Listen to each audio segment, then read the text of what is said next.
Hey guys, tonight we begin with the sun-baked, olive oil-slicked world of ancient Greece, a civilization known for philosophy, democracy, and statues that didn't believe in pants.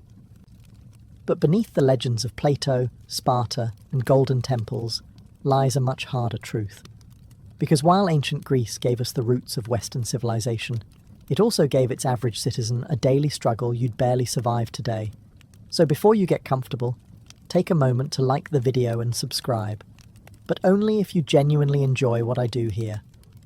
And let me know in the comments where you're tuning in from and what time it is for you. It's always fascinating to see who's joining us from around the world. Now, dim the lights, maybe turn on a fan for that soft background hum, and let's ease into tonight's journey together. Welcome to ancient Greece, where your day begins not with an alarm clock, but with the sun turning your house into a slow-cooking oven. Your home is a modest one, made of sun-dried mud bricks or rough stone, with small windows and no glass. Just wooden shutters to keep out the goats and maybe some breeze if the gods are feeling generous. There's no insulation, no ceiling fan, and certainly no such thing as personal space, unless you count the corner where the family goat doesn't sleep. You rise early, not because you're disciplined, but because it's already too hot to stay horizontal. In the summer, the stone walls absorb heat like a sponge, and by sunrise, your little house is radiating it back into your bones. In winter, those same walls turn into a freezer, and you're basically wrapped in a sheet hoping not to become a statue of frostbite. You probably slept on a thin mat or a straw-stuffed mattress. No pillows, just a rolled-up cloak, or maybe your arm. If you're lucky, the lice left you alone last night. But probably not. There's no running water. So your morning routine involves either walking to the public fountain or, if you're rural, hauling water from a nearby well. You carry it in clay jars balanced on your shoulders, while silently praying you don't trip and shatter a week's worth of back pain on the ground. To get clean, you don't bathe in the morning. That's saved for the end of the day, if at all. You might splash your face, rub some olive oil on your skin, then scrape it off with a strigil, a curved metal blade. Think of it as a spa day, but without the spa, the day, or any real effect, and don't even think about privacy. Your family lives in the same room. You sleep together, eat together, and argue over who tracked mud in from the street, because the street is also your hallway, your newsfeed, and your trash dump. You haven't even eaten yet, and already your back hurts. You're sweating, and your tunic is sticking in places no tunic should. And this is the best part of your day. So you've survived the sweatbox of a Greek bedroom. Time to fuel up, right? Welcome to breakfast in ancient Greece. A meal so minimal it makes modern intermittent fasting look like gluttony. Your first bite of the day? Barley bread. Stale, dense, and about as exciting as the dirt it was baked near. It's called maza, made from ground barley mixed with water, shaped into flat cakes, and left to bake either on hot stones or in the ashes of last night's fire. Think ancient granola bar, but without sweetness, texture, or joy. You might dunk it in watered-down wine, because, surprise, the water isn't always safe to drink. There's no filtration system, no boiling, no Brita pitcher in your clay pantry. So instead, everyone, from kids to elders, gets a cup of oinos mixed with water. Not for the buzz, but for survival. If you're wealthy, maybe you get a fig or two, some olives, or a smudge of goat cheese. But let's be honest, you're not wealthy. You're lucky if your bread isn't crawling with yesterday's flies and doesn't crack a tooth when you bite it. No coffee, no eggs, no fruit bowl, no honey, unless you live near a decent beekeeper and know how to bribe them. And don't expect to sit and relax. Meals are fast. No chairs, no forks, and certainly no mindful eating. You chew, you nod, and you get back to work. Oh, and if you're a woman, you don't even eat with the men. In many households, women and children eat separately, often after the males are done. So not only is the food bad, you also get to wait your turn to be disappointed. The irony: ancient Greeks are the same people who gave us symposiums, banquets, and poetic odes to wine. But breakfast? That's not worth a line of verse. It's utilitarian, dry, often literally burnt. and yet you chew through it like a champion, because it's the only thing standing between you and a full day of sun, labour, and arguing philosophers. Bon appétit. Just try not to crack a molar. Now that you've choked down your stale barley brick and a splash of wine water, it's time to freshen up, or more accurately, fail to. Because in ancient Greece, hygiene wasn't so much about cleanliness as it was about ritual and oil. And soap? That's a fantasy reserved for future centuries. Your morning bath usually involves pouring cold water over your body at the public fountain or courtyard basin, unless you're lucky enough to live near a bathhouse, which most people don't. There's no shampoo, no minty body wash, and no sponge unless you stole one from a sponge diver in the Aegean. Instead, you turn to olive oil. Yes, oil. You rub it into your skin, not to moisturize, but to collect the dirt and sweat. Then, you scrape it off using a strigil, a curved bronze blade that leaves you less greasy, but still a little questionable. Imagine slathering yourself in salad dressing and then shaving it off. That's your skincare routine. And if you think that sounds glamorous, just remember, everyone else is doing it too, often in communal settings, naked, loudly. Hygiene is social in ancient Greece. Privacy is not. Now let's talk teeth. There are no toothbrushes, no toothpaste. Maybe you rub your gums with crushed charcoal or rinse with vinegar if you're fancy. But mostly, you chew on a twig and hope for the best. Dental hygiene is more about divine mercy than routine care. Body odour? Ubiquitous. Deodorant doesn't exist, but perfumes do, for those who can afford them. So you might dab a little myrrh or rose oil on your neck, right before walking 5 miles in sandals through the Athenian heat. The result? A uniquely Greek blend of musk, dust, and desperation. Laundry? Rare. Clothes are washed by beating them against stones in the river. If you're poor, your tunic probably hasn't seen water since last festival season. In short, hygiene in ancient Greece isn't about looking or smelling good. It's about appearing moderately less revolting than yesterday. The oil and scrape method helps, but only so much when you're sweating in a tunic under a sun that's trying to kill you. So yes, ancient Greece gave us democracy, philosophy, and architecture. But a decent shower, still waiting. Now that you've oil scraped your way into a new day, it's time to get dressed. And spoiler alert, your ancient Greek wardrobe is minimal at best and comically impractical at worst. You've got 2 options, a chiton or a hymation, both basically oversized linen rectangles that you wrap and pin with a brooch or tie with a belt. It's not tailored, it's not fitted, and it absolutely wasn't designed with windy days in mind. One wrong breeze, and suddenly your whole philosophical outlook is on display. Forget underwear, it's not a thing. And bras don't exist. So unless you're a Spartan woman trained to sprint and wrestle, you're just hoping your pins hold, and no one notices your wardrobe shifting like a loose curtain. Now, let's talk footwear. If you're lucky, you own a pair of leather sandals. If not, you're barefoot. And that means a full day of walking on sun-baked stone, goat-trodden dirt, and whatever the local market has squished into the roads. Imagine strolling across a skillet in July while dodging donkey dung. That's your daily commute. Of course, there's no sun protection, no hats unless you're a farmer or sailor, and no sunscreen because you live in 450 BCE, and science hasn't been invented yet. The Aegean sun? It doesn't care how philosophical you are. It will roast you. By noon your shoulders are burned, your feet are filthy, and your linen robe has stuck to you in 4 places that defy geometry. And don't forget, public nudity isn't shocking in Greek society. You might pass men at the gymnasium training in the buff, or even politicians delivering speeches in togas that barely hold together. Now, if you're wealthy, your tunic might be dyed, maybe a soft purple or saffron yellow, but most people wear off-white or brown, because dyes are expensive, and no one wants to waste good colour on the guy who fixes fishnets for a living. So you walk through your day dressed like a toga burrito, sunburned, sweating, and hoping your pin doesn't pop loose in front of the priestess. And the worst part? You're only halfway through your chores. Welcome to ancient Greece, where military service isn't a job. It's your civic duty, your social expectation, and sometimes your one-way ticket to an early grave. If you're a free male citizen, especially in Athens or Sparta, congratulations. You're automatically a soldier, whether you like it or not. By your teens, you're already training with wooden weapons and learning formations in the phalanx.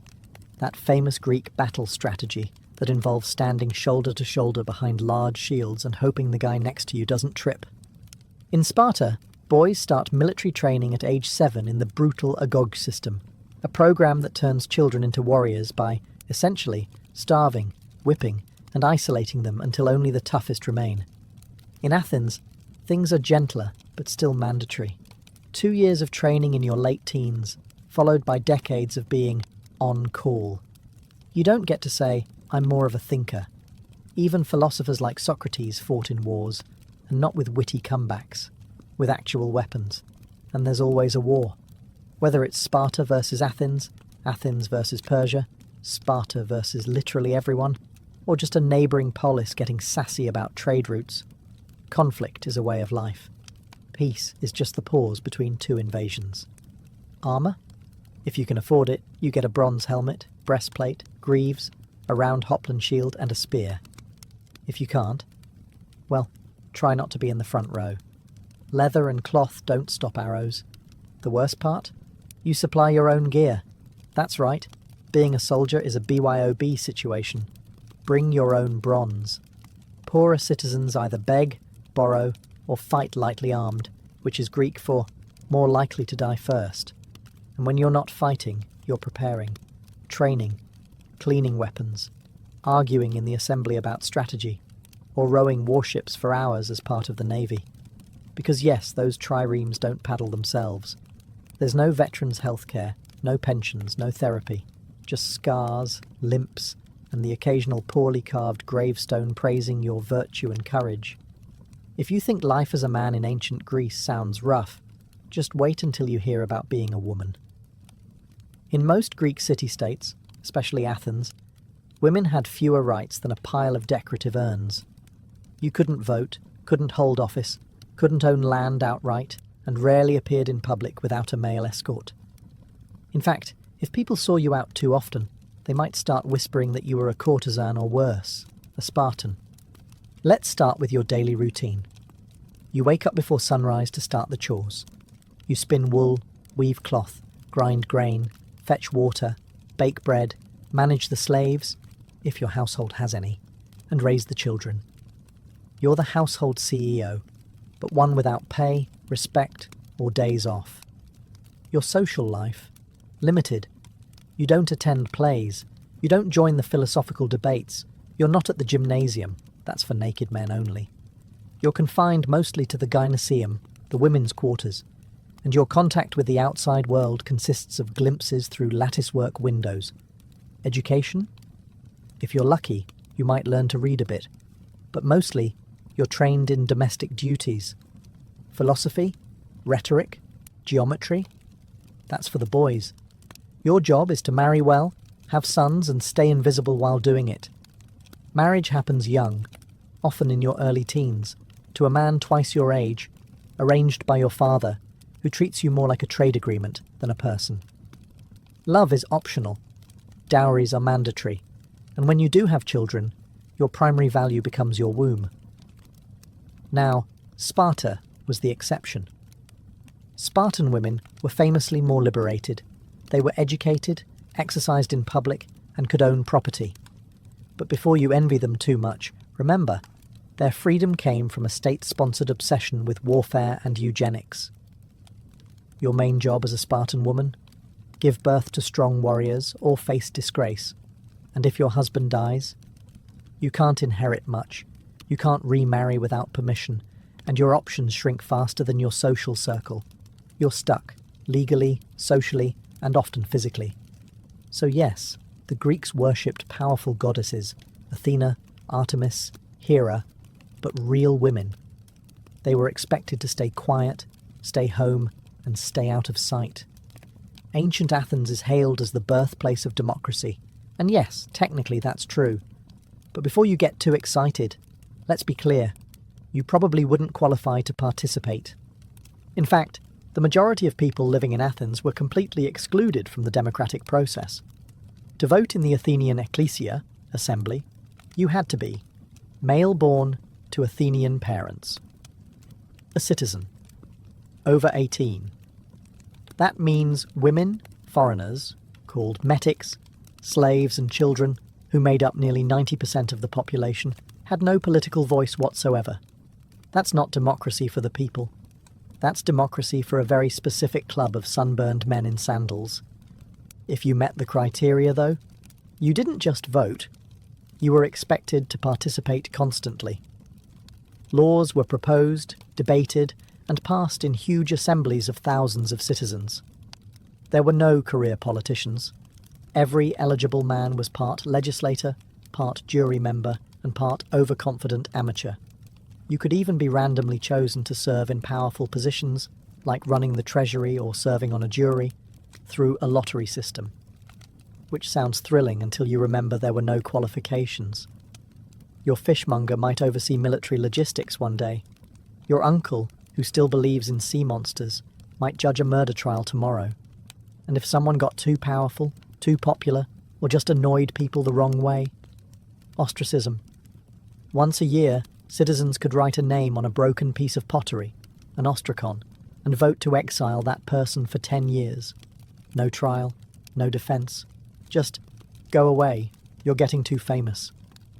And yet, despite its flaws, Athenian democracy was revolutionary. It gave ordinary men a voice, well, some ordinary men, and laid the groundwork for future political systems. But make no mistake, it wasn't fair, and it wasn't inclusive. If you were a woman, silenced.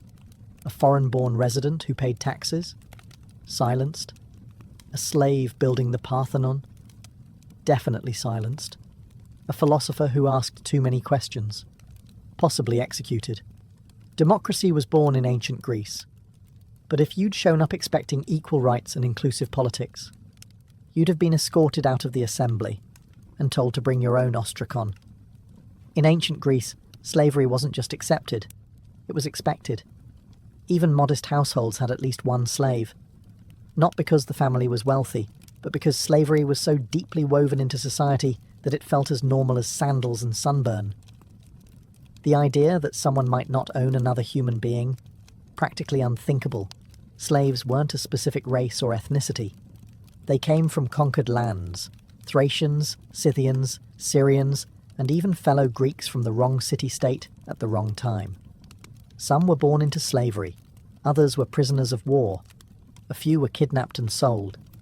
It was a thriving, brutal market, and business was always good. If you lived in Athens, your slave likely did everything. Cooked your meals, fetched your water, cleaned your home, cared for your children, carried your shopping, and stood silently during dinner. Some even handled business affairs or managed the household while the citizen owner lounged at the symposium, sipping diluted wine and debating abstract concepts like justice. Irony level, maximum. In the silver mines of Laurion, slaves, including children, laboured in horrifying conditions, crawling through narrow shafts in total darkness, inhaling toxic dust, and dying slowly for the sake of coins and civic pride. Some slaves were educated. They taught grammar and math, served as scribes, or even managed bank accounts. But make no mistake, they were still property. They could be beaten, branded, sold, or killed on a whim, and had no legal rights. The few who earned freedom, called freedmen, were never truly free. They still owed loyalty to their former masters and were barred from citizenship. No voting, no land ownership, just the hope of a slightly better tomorrow. And unlike later slave systems, there was no widespread abolitionist movement. Philosophers like Aristotle, yes, that Aristotle, justified slavery as natural and necessary. According to him, some people were slaves by nature. Enlightening, isn't it? Ancient Greece gave us ethics, democracy, and philosophy. But all of it was built on the backs of people who were never allowed to speak. never allowed to vote, and never allowed to matter. And that's not a footnote. It's the foundation. Feeling unwell in ancient Greece? That's unfortunate. Because unless you live next door to Hippocrates himself, your healthcare plan includes some vague herbs, divine intervention, and a lot of wishful thinking. Let's start with the basics. There are no hospitals as we know them. If you're sick or injured, you stay home. Maybe a neighbour knows a thing or two about poultices. Maybe a relative remembers a prayer to Asclepius, the god of healing. Maybe your local temple has a snake you can pet for spiritual comfort. That's about it. The most famous Greek doctors were really a mix of herbalist, philosopher, and gambler. They believed in the four humours: blood, phlegm, yellow bile, and black bile. According to them, illness was caused by an imbalance in these fluids. So, if you had a fever, too much blood, time to drain it. Coughing, too much phlegm, try fasting. Melancholy, that's black bile. Maybe take a walk or stare at the sea dramatically. Most treatments were based on trial, error, and garlic. You might be given crushed poppy seeds, good luck with that, boiled figs, or a compress made of vinegar and something someone scraped off a goat. Did it work? Sometimes. Did it hurt? Almost always. Surgery, rare, terrifying, and generally a last resort. Without anesthesia or antiseptics, even a simple cut could go septic and kill you. Tools included iron knives, bone saws, and prayers. Lots of prayers. And if you needed something amputated, hope you brought a leather strap to bite down on. Midwives handled childbirth, which was dangerous even on the best days. Mortality rates for women and infants were tragically high. One bad birth, one stuck shoulder, one breech baby, and that was it. If you were wealthy, you might summon a travelling physician, someone with an actual scroll and some fancy oils. If you were poor, you relied on local knowledge, street remedies, and sheer resilience, or you simply didn't recover. But hey, at least they believed in rest, clean air, and a balanced diet, so there's that. Ancient Greek medicine gave us the Hippocratic Oath, but it also gave us treatments like drink boiled cabbage water. So yes, healthcare in ancient Greece. Mostly herbs, hope, and hang on. In ancient Greece, theatre wasn't just entertainment, it was a civic duty, a religious ritual, and sometimes a full-contact sport for the soul. Let's start with the good part. Theatre was free for citizens, assuming you weren't a woman, slave, or foreigner, in which case, good luck seeing anything. You'd file into an enormous open-air theatre carved into a hillside, like the great Theatre of Dionysus in Athens, shoulder to shoulder with thousands of other sweaty citizens. And you'd be there all day. Seriously, all day. The Dionysia festival ran from dawn until night, with back-to-back plays, tragedies, comedies, and satyr plays. No intermission, no snacks, and certainly no bathroom breaks, unless you counted a bush on the hillside. If you showed up late or acted out, you weren't just frowned at, you could be fined. The performances themselves? Wild. Tragedies were emotionally gutting. Murder, madness, war, gods destroying families because of one bad decision made 3 generations ago. You didn't come to laugh, you came to weep in unison. Then came the comedies, which weren't exactly light-hearted family fare. These plays mocked politicians, philosophers, entire cities, and bodily functions with stunning precision.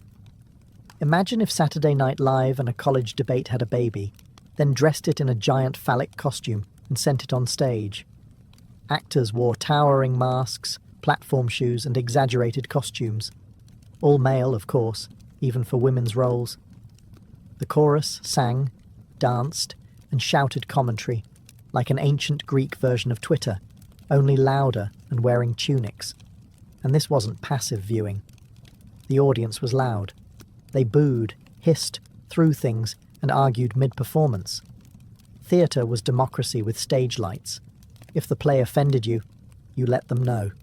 If it moved you, you shouted, wept, and maybe re-evaluated your life. At the end of the festival, A jury voted on which playwright won. Imagine spending 3 days crying over Orestes, only to find out some bawdy comedy with a talking pig god took the prize. That's ancient Greece for you. So yes, in the theatre, you were never just watching, you were participating, and possibly throwing olives. So you've survived your tragic all-day theatre binge.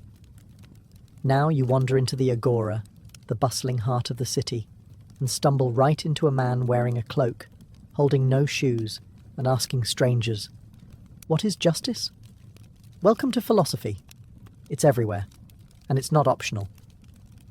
In ancient Greece, particularly in Athens, philosophy was the local sport, and the champions were names we now associate with world-changing ideas. Socrates, Plato, Aristotle. Back then, though, they were just eccentric men who talked a lot and made other people feel stupid. Take Socrates. The man made a career out of asking questions that led nowhere and dismantling people's confidence in their own opinions. You might be minding your own business, buying olives or petting a stray goat, and he'd appear, "Do you believe in truth?" I guess. What is truth? Cue 3 hours of mental spiral and a desire to move to Sparta. He never wrote anything down. His student Plato did that. But Socrates left a lasting impression, partly because Athens eventually executed him for being too annoying. Officially, it was corrupting the youth and not believing in the gods. But let's be honest, he probably just wouldn't stop asking questions during dinner. Philosophy wasn't a cozy academic hobby. It was loud, confrontational, and weirdly athletic. Debates happened in public spaces. They were spontaneous, intense, and often ended in hurt feelings or deep existential crises. No microphones, just voices, hands, and enough ego to fill the Parthenon. And if you thought you could just watch, think again. Philosophers loved drawing in random bystanders. You didn't walk past Plato's academy. You were absorbed into it. You said one thing slightly wrong and suddenly became the day's example of unexamined life. Even kids weren't safe. Aristotle tutored Alexander the Great, a teenager who later conquered half the known world. Imagine your high school civics teacher handing you a globe and saying, "Go fix this." So yes, philosophy gave us logic, ethics, science, and political theory. But in ancient Greece, it also gave you a headache, a crisis of identity, and a 70% chance of being publicly humiliated by a man in sandals. So, you've made it in ancient Athens. You're well-spoken, clever, politically active. People like you. Maybe too much. That's your first mistake. Because in Athens, being too popular could get you kicked out of the city for 10 years. Not arrested, not fined, just gone. This wasn't a conspiracy or a backroom deal. It was built into the system. It was called ostracism, and it was perfectly legal, perfectly public, and perfectly terrifying.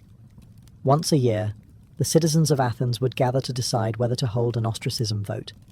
If enough people agreed, everyone wrote the name of a person they wanted exiled on a broken piece of pottery called an ostracon. If someone got 6,000 or more votes, they were banished.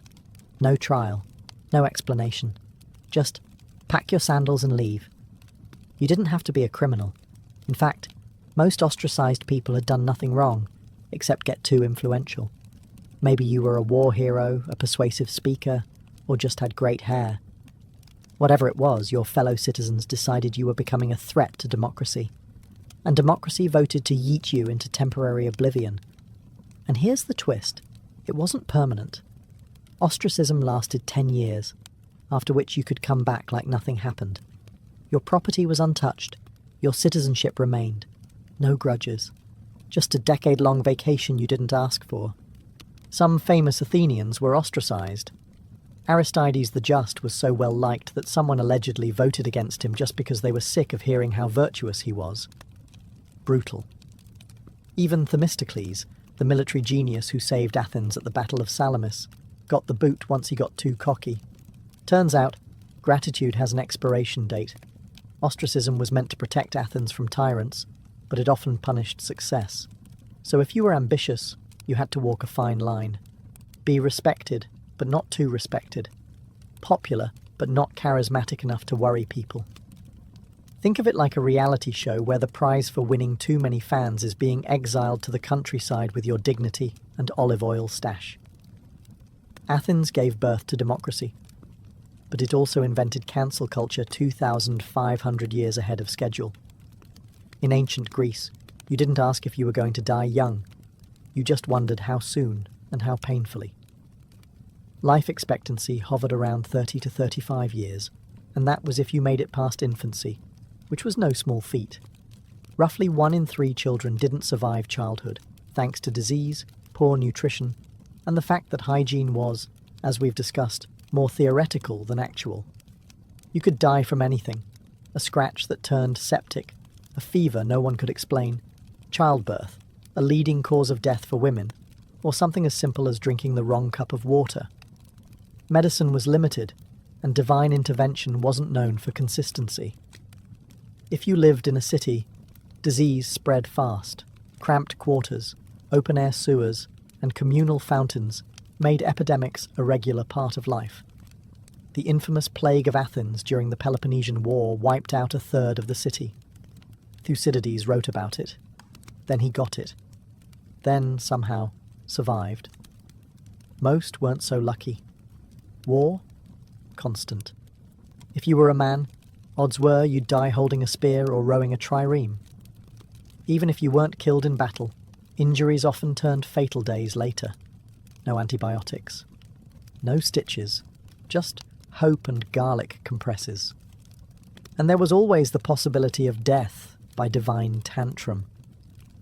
Displease a god, forget a sacrifice, mock a temple statue, or speak ill of Zeus after 3 cups of wine, and you could find yourself on the wrong end of a lightning bolt, plague, or spontaneous goat stampede. Burial rites were important. If your family couldn't afford a proper funeral, with coins for the ferryman and rituals to secure your spot in the afterlife, you might be dumped outside the city walls, unmarked and forgotten. Not only was that tragic, it was spiritually dangerous. The Greeks believed unburied souls wandered eternally, caught between worlds. Death wasn't poetic, it was daily, and it didn't care about your philosophy, your beauty, or your lineage. You could be a slave, a general, or a poet, and still die from a mouldy fig or an angry mosquito. The Greeks had 12 Olympians, and not a single one of them liked you.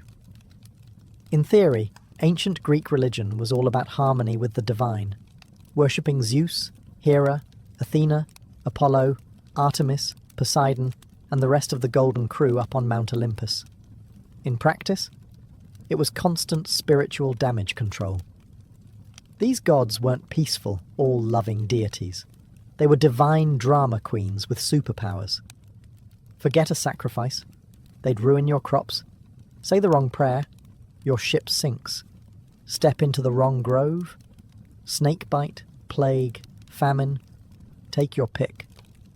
The gods didn't just demand your loyalty. They demanded perfect timing, flawless rituals, and unblinking obedience. You didn't have weekly temple visits. You had daily rituals, home altars, seasonal festivals, and civic ceremonies.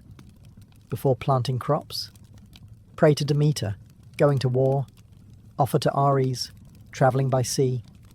You'd better pour out some wine to Poseidon, and maybe throw in a goat just to be safe. Each god had favourites and grudges.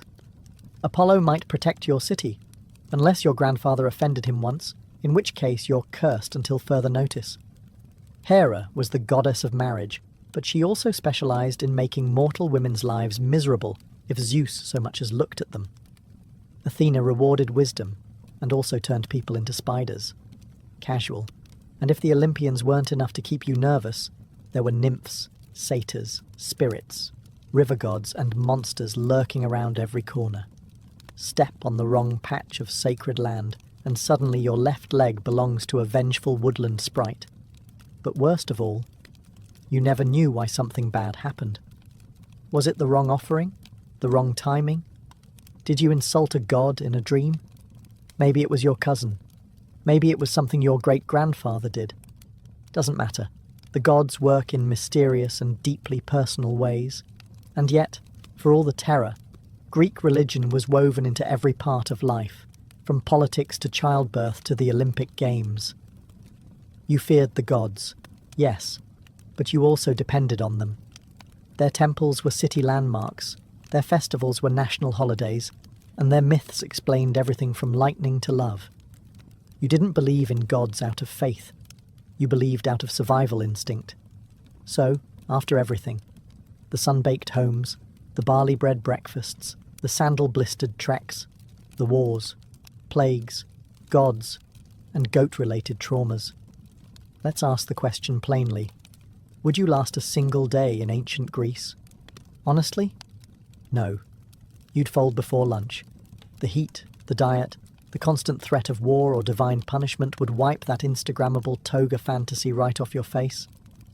You're not used to hauling water before breakfast or squatting over a hole in the ground next to a temple goat. You'd miss your running water, your aspirin, and your right to complain without being exiled by pottery shard. You might love the idea of living among marble statues, brilliant philosophers, and epic poets. But guess what? Those were the 1% of ancient Greece. For everyone else, it was back-breaking labour, limited rights, and frequent funerals. Your democracy? Only if you're a male citizen. Your medicine? Garlic and hope. Your gods? Frequently furious. Your social media? A guy yelling in the agora about justice while waving a fish. And yet, for all of that, the Greeks endured. They built temples that still stand, wrote plays we still perform, debated ideas we still wrestle with, and laid the groundwork for everything from astronomy to ethics. They didn't just survive hardship. They created civilization while sweating through it. You wouldn't last, but they did. Not because life was easy, but because they found ways to make meaning in a world full of chaos. They questioned everything, fought constantly, wrote beautifully, died young, and still, somehow, shaped the modern world. So no, you probably wouldn't make it past your first sunstroke, goat bite, or unsolicited philosophy lesson in the street. But if you did, if you adapted, endured, and listened closely, you'd find yourself standing among some of the most passionate, resilient, and brilliantly flawed people history has ever known. And they wouldn't judge you for struggling. They'd just hand you a tunic, point to the amphorae and say, "Good, now carry that up a hill." It began with a death and a betrayal. Prasutagus, king of the Iceni tribe in what is now eastern England, had played the Roman game well. He had walked a tightrope for years, ruling as a client king under the shadow of Rome. He had wealth, autonomy, and peace, so long as he stayed useful to the empire. But when he died around 60 AD, he left behind a will that was meant to protect his people. He named the Roman emperor as co-heir alongside his 2 young daughters, hoping this gesture of loyalty would secure their safety and sovereignty. He was wrong. Rome did not honour the will. Rome didn't negotiate. Rome took. Without hesitation, the Roman authorities annexed the Iceni kingdom outright. Their soldiers stormed in and claimed everything: lands, livestock, homes, and treasures. But the theft of wealth wasn't the worst offence. It was what they did next that turned a political insult into a personal hell. They flogged the queen, Boudica, in public. Not just to humiliate her, but to send a message. You are nothing. And if that wasn't enough, they violated her daughters in front of her. This wasn't just a crackdown. It was psychological warfare, the kind meant to break a people's spirit. But it didn't break Boudica. It forged her. Rome believed it had crushed a minor tribal woman beneath its boot.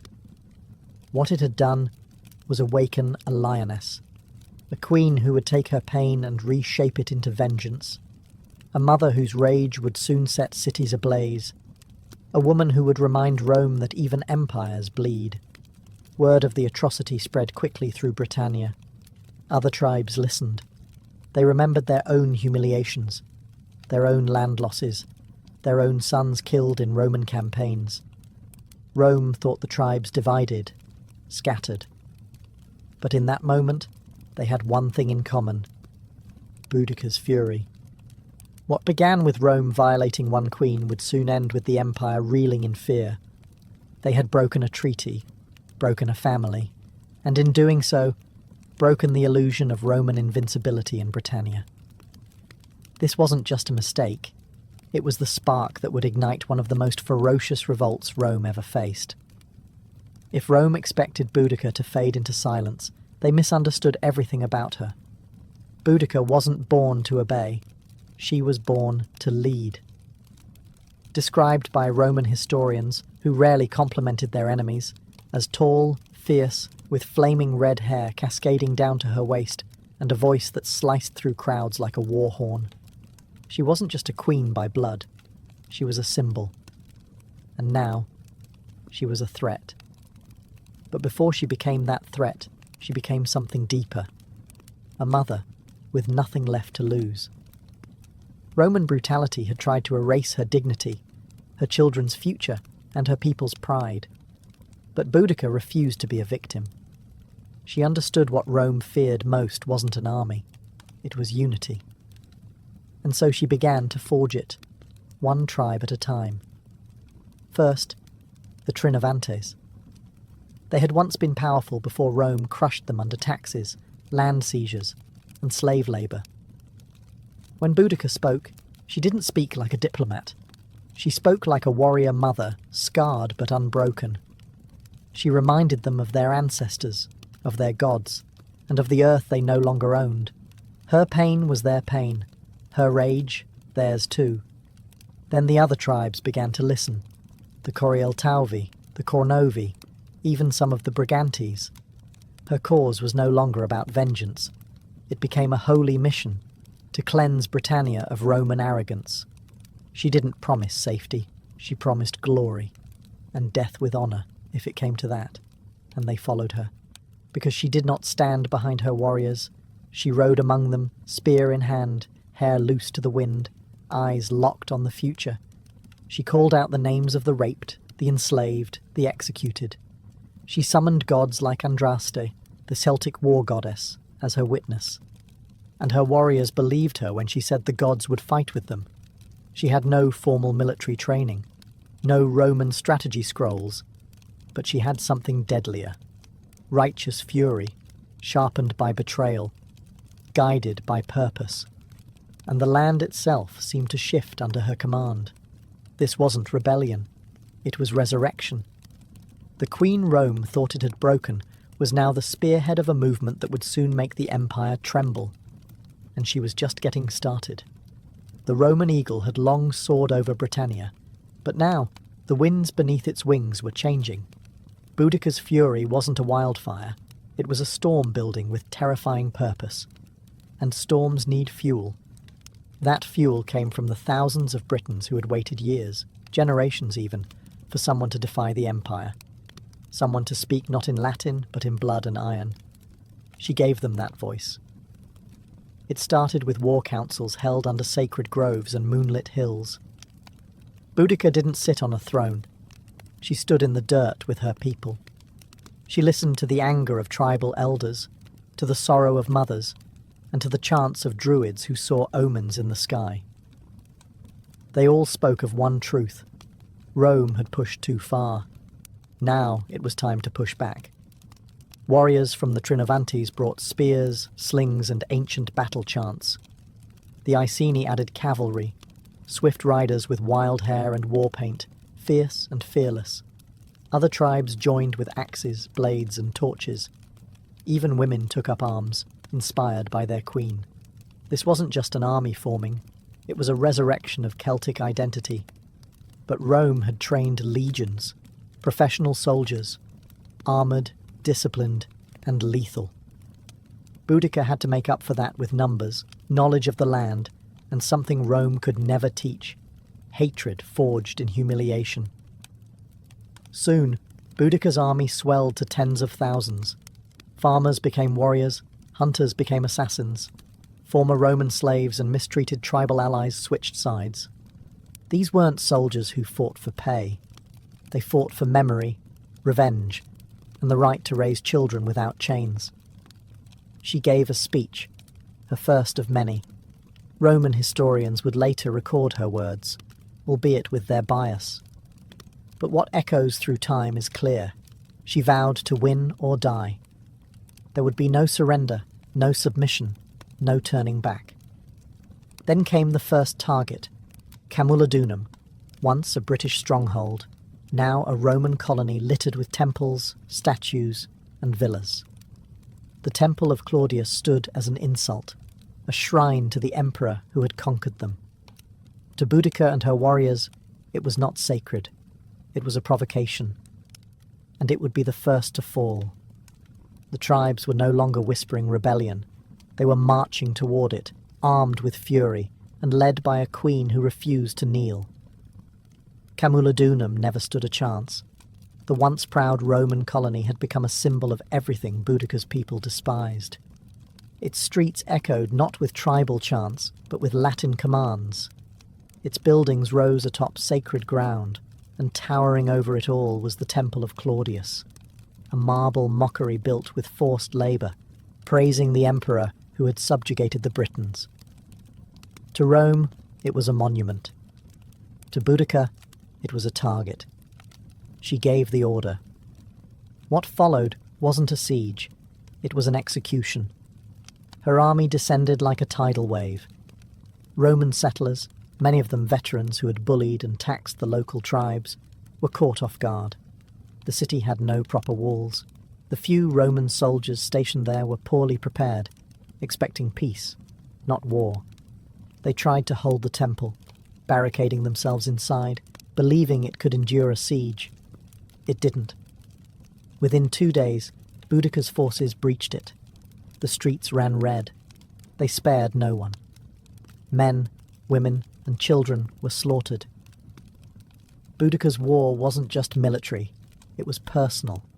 Her warriors destroyed Roman statues, burned villas, and turned their rage onto the very symbols of occupation. The temple was set ablaze, its roof collapsing in a firestorm that lit the sky for miles. Survivors were rare, and those who did escape carried tales of horror that chilled Roman blood. The fury wasn't random. It was deliberate. These were people who had seen their homes taken, their gods mocked, their daughters sold. Now they were reclaiming what had been stolen, with interest. Roman officials sent pleas for help to Governor Suetonius, who was hundreds of miles away in Wales, suppressing another rebellion. But by the time he heard of Camulodunum's fall, it was already ash and smoke, a colony destroyed, its citizens dead, and the flame of rebellion rising higher. Boudica didn't stay to celebrate. There was no time. She knew Rome would respond, and hard. So she pressed on, knowing that each victory brought her momentum. Her next destination was a city larger, richer, and even more vulnerable. Londinium. If Rome hadn't taken her seriously before, they would now. Camulodunum was the beginning. But it wasn't revenge yet. Not until the empire's beating heart in Britannia felt the fire. Londinium was the jewel of Roman Britannia. Founded just 17 years earlier, it had grown into a thriving hub of trade and administration. Merchants from across the empire filled its markets. Officials conducted imperial business under tiled roofs. Wealth flowed through its streets like water. But as Boudica's army marched ever closer, that wealth turned into panic. Governor Suetonius, having rushed back from Wales with a small force, arrived just ahead of the rebellion. He looked at Londinium, crowded, sprawling, defenceless, and made a brutal decision. He abandoned it. The Roman legions stationed elsewhere were too far to help. Suetonius couldn't risk his limited troops in a city that couldn't be defended. So he withdrew, taking with him those who could flee. He left behind the old, the sick, the stubborn, and those too slow to believe a woman-led army could bring down Rome. They would learn otherwise. Boudica's forces swept into Londinium like a thunderclap.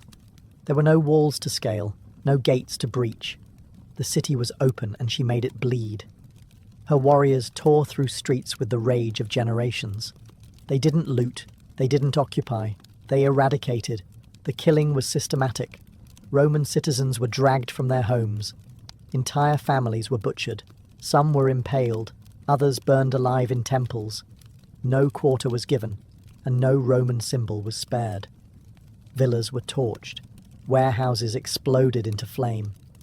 The rising smoke could be seen from miles away, curling black against the British sky. This wasn't just a slaughter, it was a statement. The message, Rome is not invincible. Contemporary Roman sources, like Tacitus and Cassius Dio, estimated that tens of thousands died. Some accounts say the brutality exceeded even what occurred at Camulodunum. To Roman minds, this was not just a rebellion, it was apocalypse. And through it all rode Boudica. She did not hide behind commanders. She led. On chariot, flanked by her daughters, she watched as the empire's pride crumbled beneath her. This wasn't senseless violence. To her, it was justice for what Rome had done.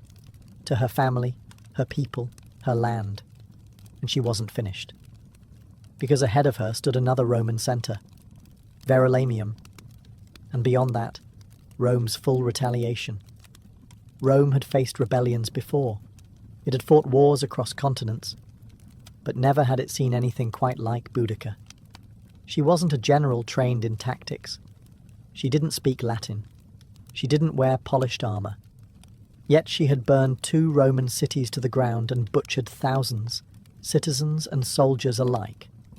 And now, as Verulamium, a prosperous Romanized town northwest of Londinium, went up in flames, the empire began to panic. Word of her rampage had reached the Roman Senate. Emperor Nero himself reportedly considered withdrawing entirely from Britannia. Imagine that. An empire that spanned from the deserts of Africa to the mountains of Germania considering retreat because of one woman with a chariot and a cause. That's how much she terrified them. In truth, Boudica's power wasn't just in her army. It was in what she represented. Rome saw itself as unshakable, its cities as eternal, its rule as destiny. But here was a Celtic queen, once beaten and humiliated, now leading a revolt that had reduced entire Roman settlements to ash. Every new city she burned wasn't just a tactical victory, it was a psychological blow. Verulamium followed the same fate as Camulodunum and Londinium. It was rich, Romanized, and completely unfortified.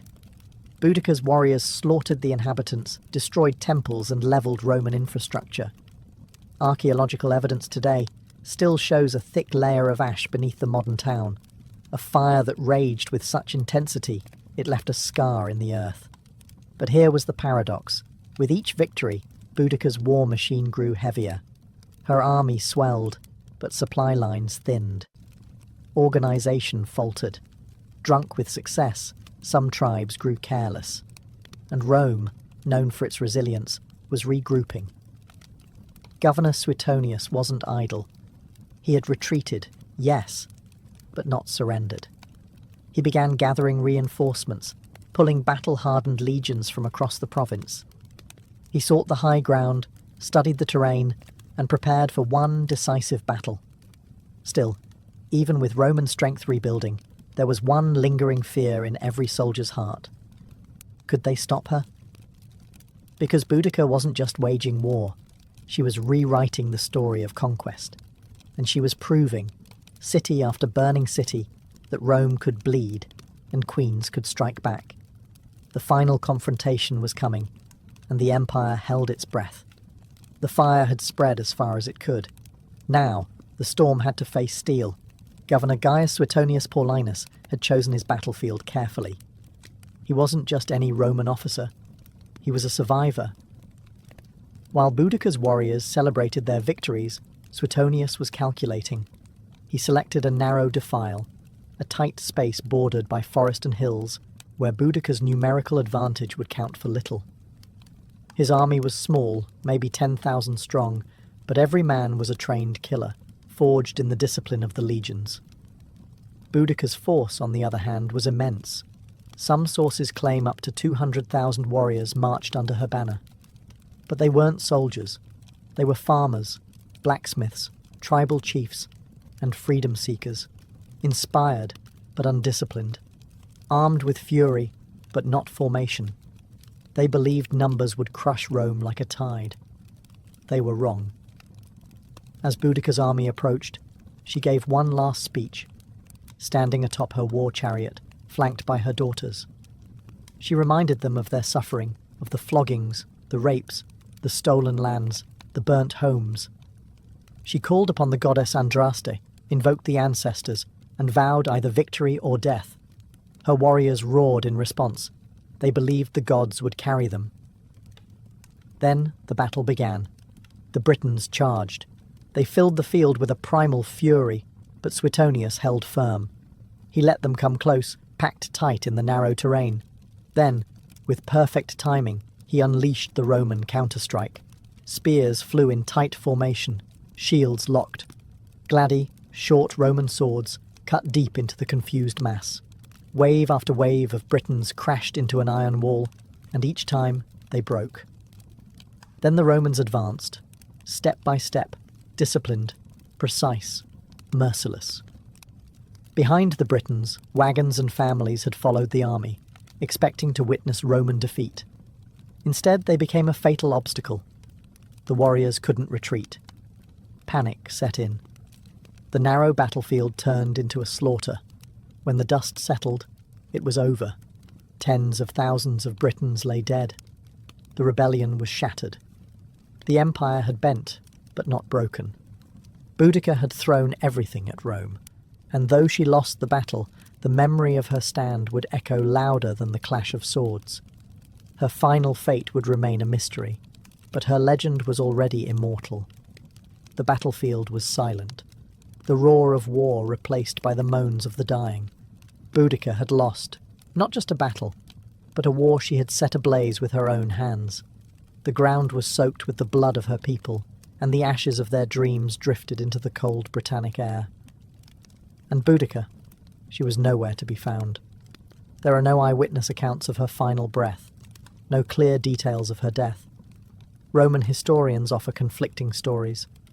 Some say she took poison, choosing death over capture. Others suggest she fell ill and died quietly in the aftermath. But what they agree on is this: she vanished. No chained queen was ever paraded through the streets of Rome. No public execution, no final humiliation. She simply disappeared, like a storm that burned itself out. But in that disappearance, something extraordinary happened. She became more than a queen. She became myth. Rome, shaken and humiliated by the scale of her rebellion, tried to bury the memory, but it was too late. Boudicca had become a name whispered in tribal songs and echoed in the sacred groves. To the Britons, she was not a defeated rebel.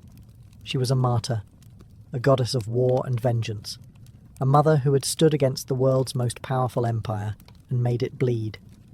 Even among the Romans, there was reluctant respect.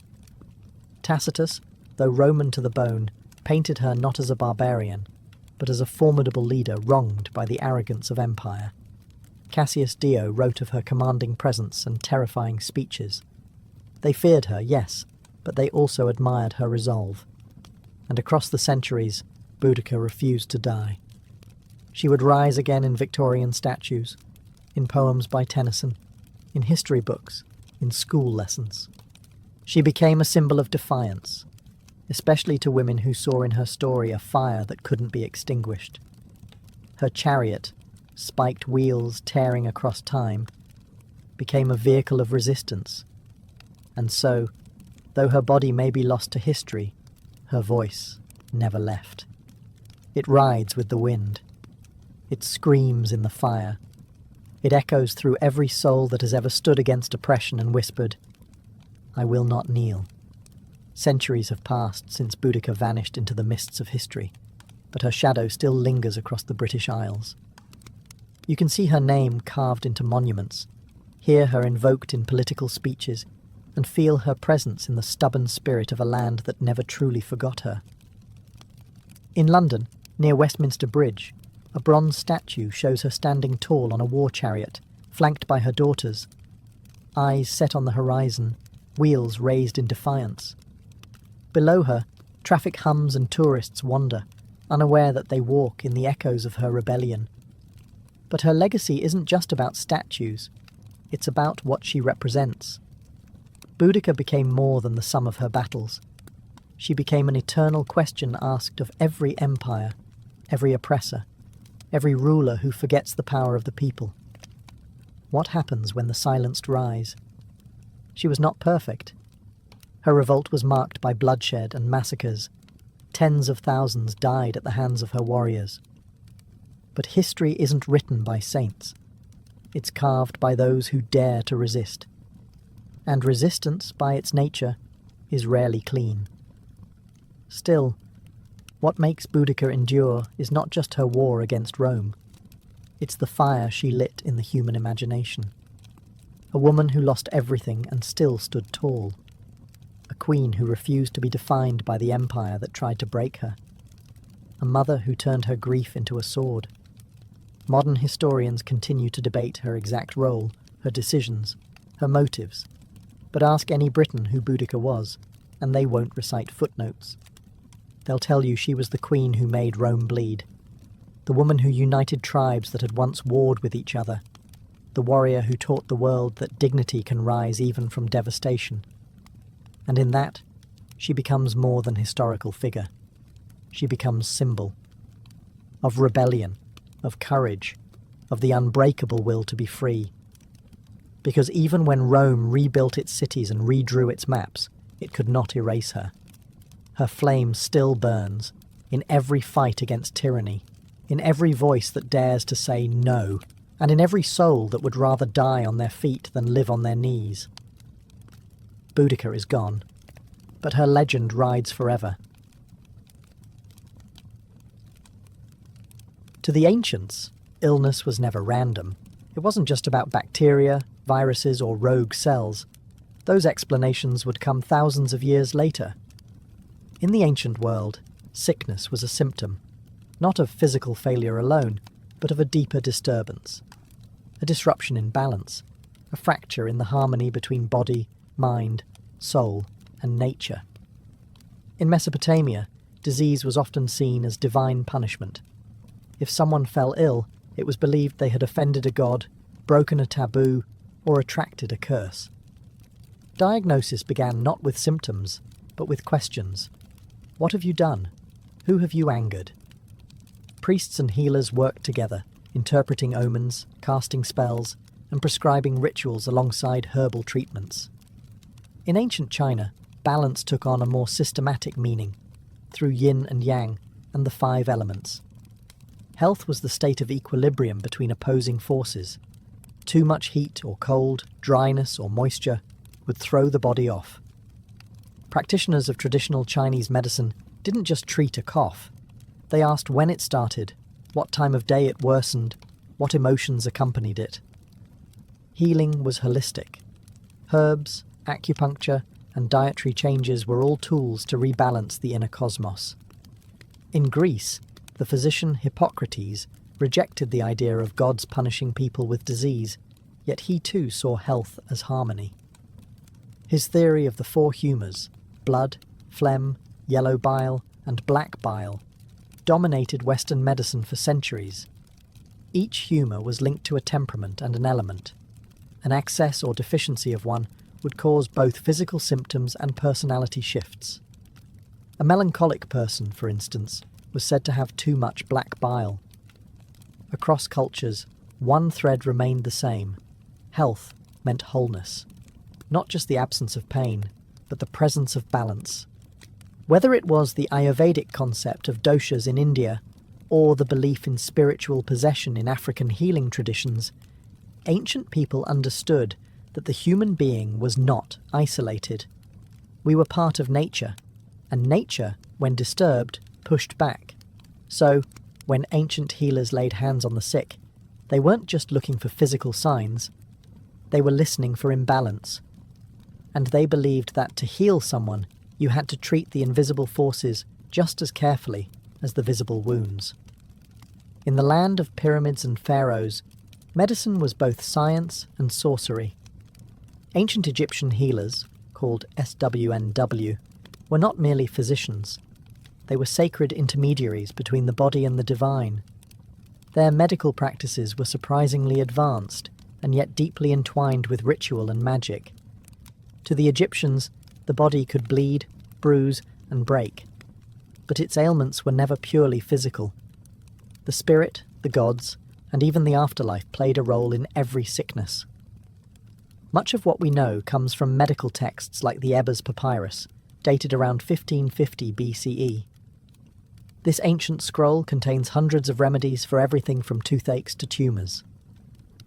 Egyptian doctors performed surgeries, set fractures, treated infections, and drained abscesses with copper tools sterilised by fire.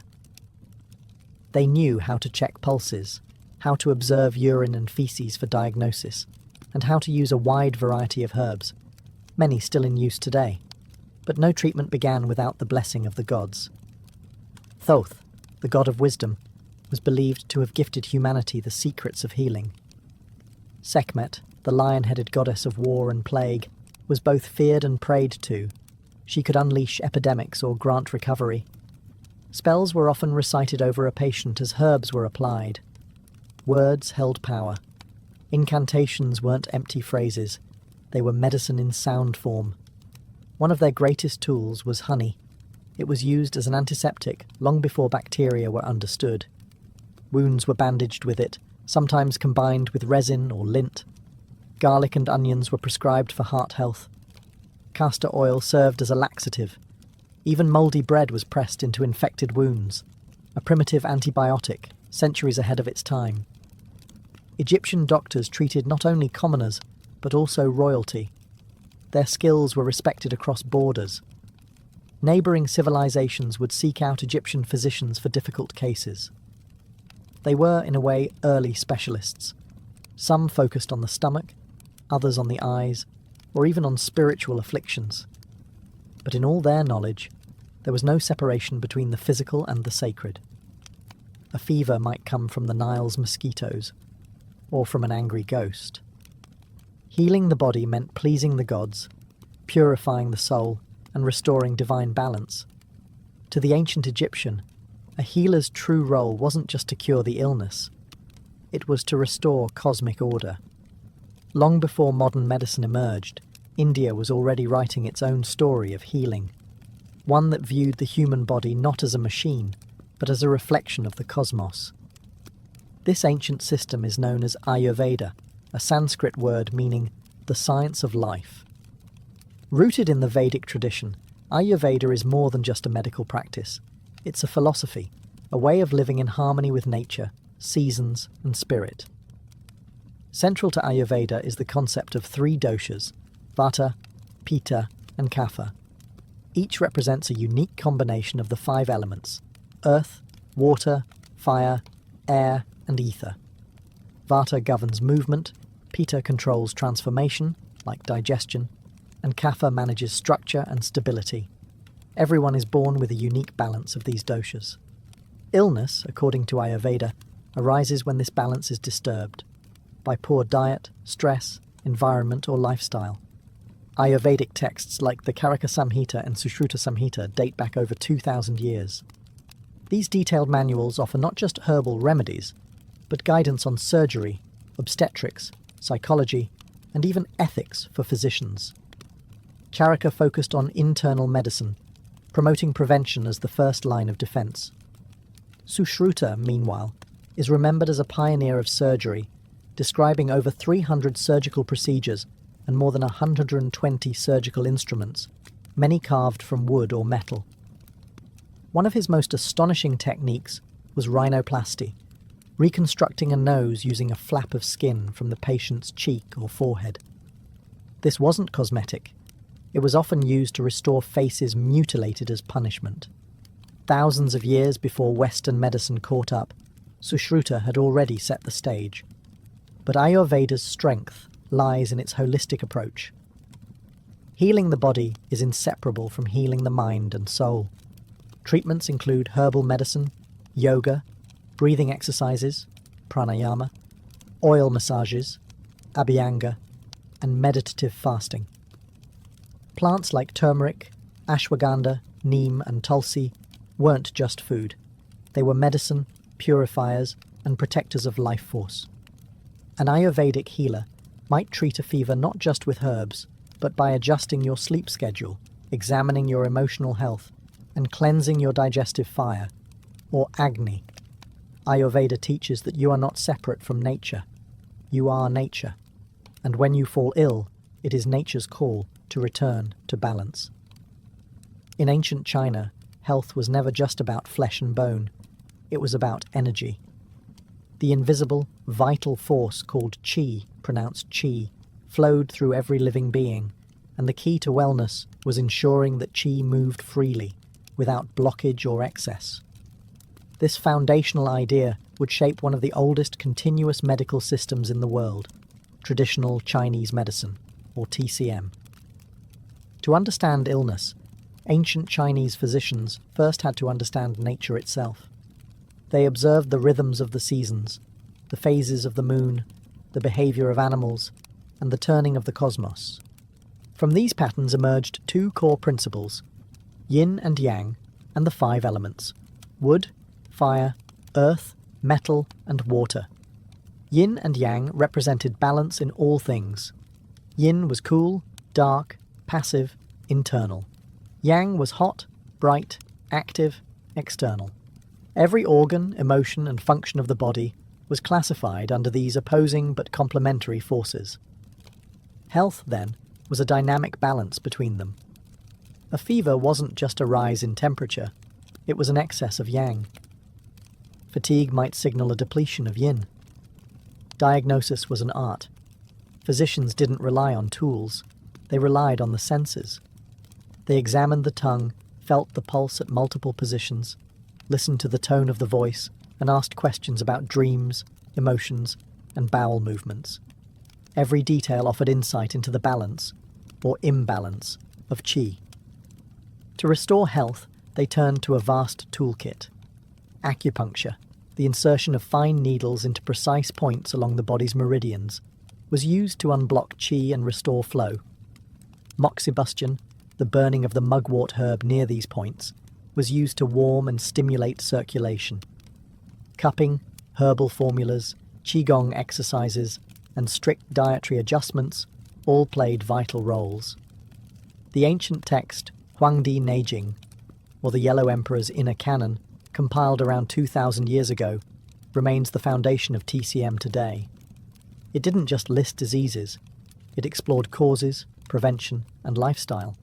It taught that emotions like anger, grief, and fear could disrupt organs, and that healing required emotional balance as well as physical remedies.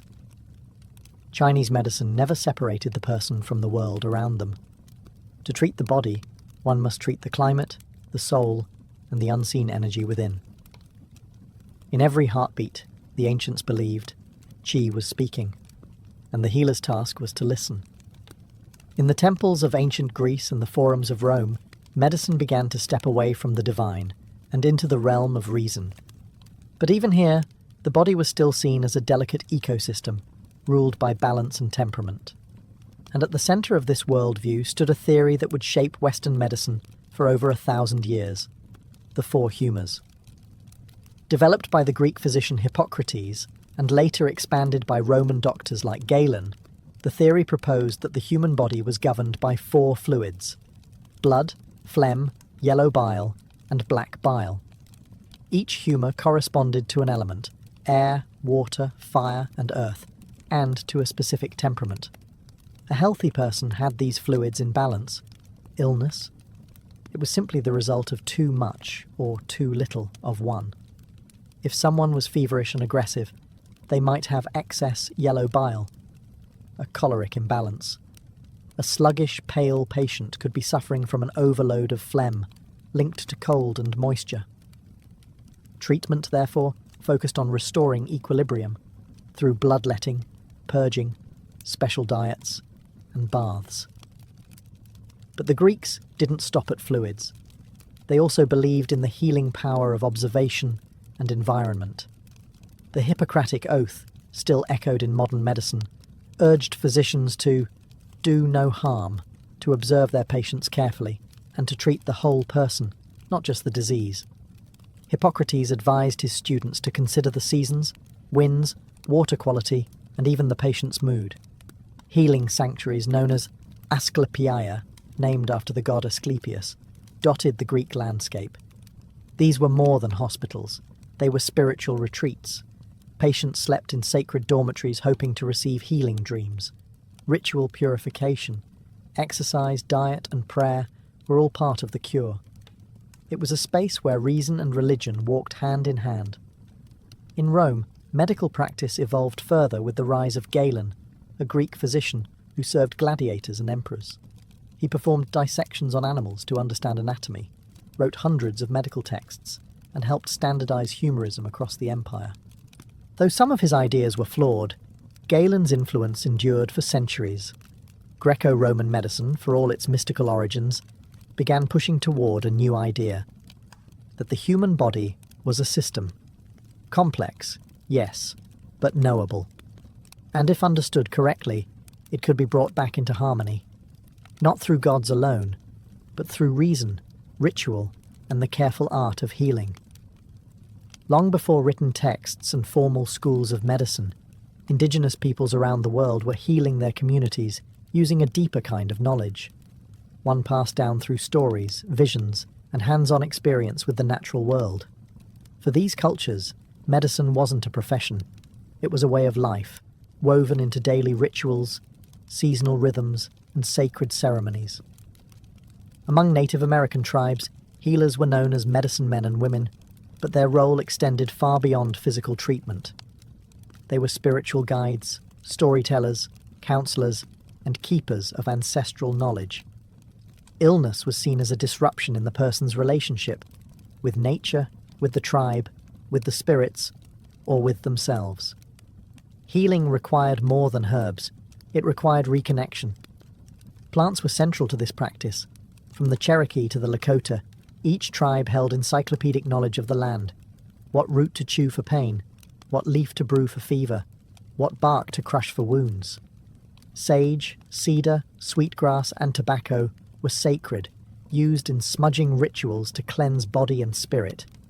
Yet medicine was never just about the ingredient. It was also about intention, ceremony, and respect. Healers often worked in tandem with spiritual forces. They conducted sweat lodges, vision quests, and drumming circles. Illness could be caused by a breach in taboos, spiritual possession, or even soul loss, a condition where part of the individual's essence had fled due to trauma. In such cases, rituals like soul retrieval were performed, calling the spirit back through chanting, dancing, or guided trance. The same deep reverence for nature is seen in indigenous traditions across the globe. In the Amazon rainforest, shamans rely on powerful plant medicines like ayahuasca, a hallucinogenic brew used not for recreation, but for healing insight. They believe the plants themselves are teachers, revealing the roots of suffering through visions.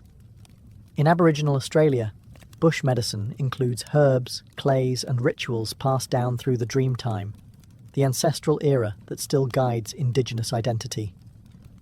Healing here is about balance between body, land, ancestors, and songlines.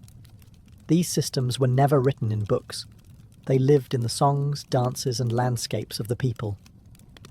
To Indigenous healers, modern medicine may have its machines and laboratories, but the earth has always been the first pharmacy.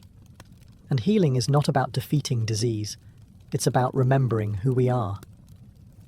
Across every ancient civilization, regardless of language, geography, or belief system, there was one constant: the conviction that healing required more than herbs and surgery. It required spirit. Whether illness was seen as divine punishment, soul imbalance, or a breach with sacred forces, ancient people believed that true healing began in the unseen world. And the doorway to that world was ritual. In Mesopotamia, long before the rise of formal medicine, people turned to exorcists and priests to battle illness. Diseases were believed to be caused by malevolent spirits or offended gods. Clay tablets reveal detailed healing rites, where chants were whispered as poultices were applied. Special figurines were buried beneath houses to ward off sickness. Rituals weren't separate from treatment. They were the treatment. In ancient Egypt, no physician worked without invoking the gods.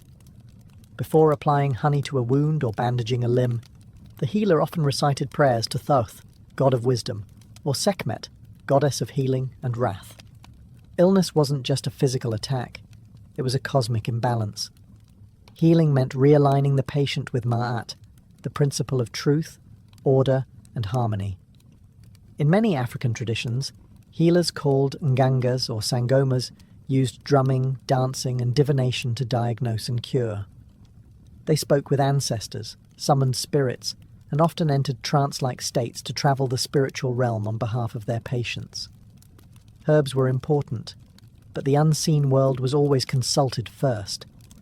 Even in classical Greece, ritual played a role. In the Asclepiaea, sacred healing temples, patients underwent rituals of purification, fasting, and prayer. At night, they slept in enkoimateria, dreaming beneath statues of Asclepius, the god of healing. These dreams were interpreted by temple priests to guide treatment. Ritual wasn't superstition. It was structure. It gave shape to suffering, a language to pain, and a sense that the illness had meaning. Through symbolic acts, people could transform fear into hope, isolation into connection, and chaos into control. And more than that, it reminded them that they were not alone. Even today, science studies the placebo effect, the power of belief, the healing impact of intention. The ancients didn't need the data. They already understood.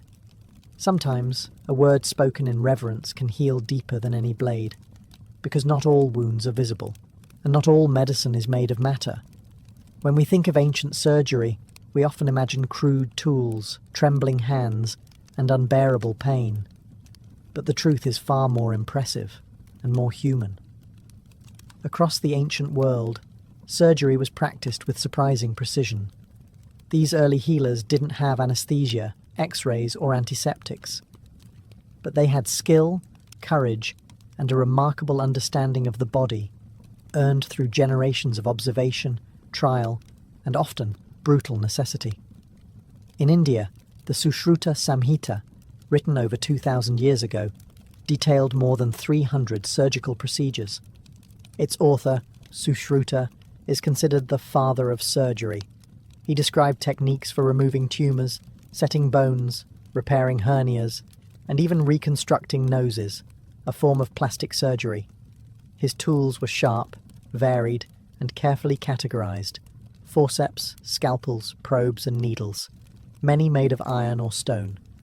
Sushruta emphasized hygiene, surgical preparation, and the importance of understanding anatomy through dissection. Though this was often limited to animals, his surgical wisdom spread far beyond India, influencing both Islamic and Western practices centuries later. In ancient Egypt, surgical knowledge blended with ritual. Papyrus texts reveal procedures for stitching wounds, treating dislocated limbs, and draining abscesses. Tools like bronze knives, bone saws, and cauterizing rods have been found in tombs. They even practiced trepanation, cutting a hole in the skull to relieve pressure or treat head injuries. Amazingly, many skulls show signs of healing, meaning the patients survived. Trepanation wasn't limited to Egypt. In pre-Columbian Peru, archaeologists have discovered hundreds of trepanned skulls, often from warriors wounded in battle. Some surgeries were shockingly successful. In certain regions, over 80% of patients survived, based on bone regeneration. These early surgeons may have used coca leaves or fermented maize beer to dull pain, along with herbal antiseptics. In the Greco-Roman world, Galen advanced surgical techniques by studying injured gladiators and dissecting animals. His insights into the nervous system and vascular pathways laid foundations for later anatomy. Roman military surgeons treated wounds on the battlefield with efficiency, using cautery, clamps, and ligatures.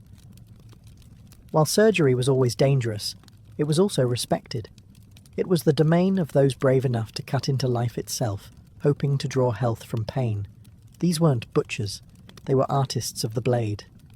And though their knowledge was incomplete, their legacy lives on every time a scalpel is raised in healing, not harm. Today, we live in a world of digital diagnostics, robotic surgeries, and genetic mapping. We can scan a body in seconds and send prescriptions across oceans with a tap. And yet, in the quiet corners of modern medicine, the whispers of the ancient world still echo.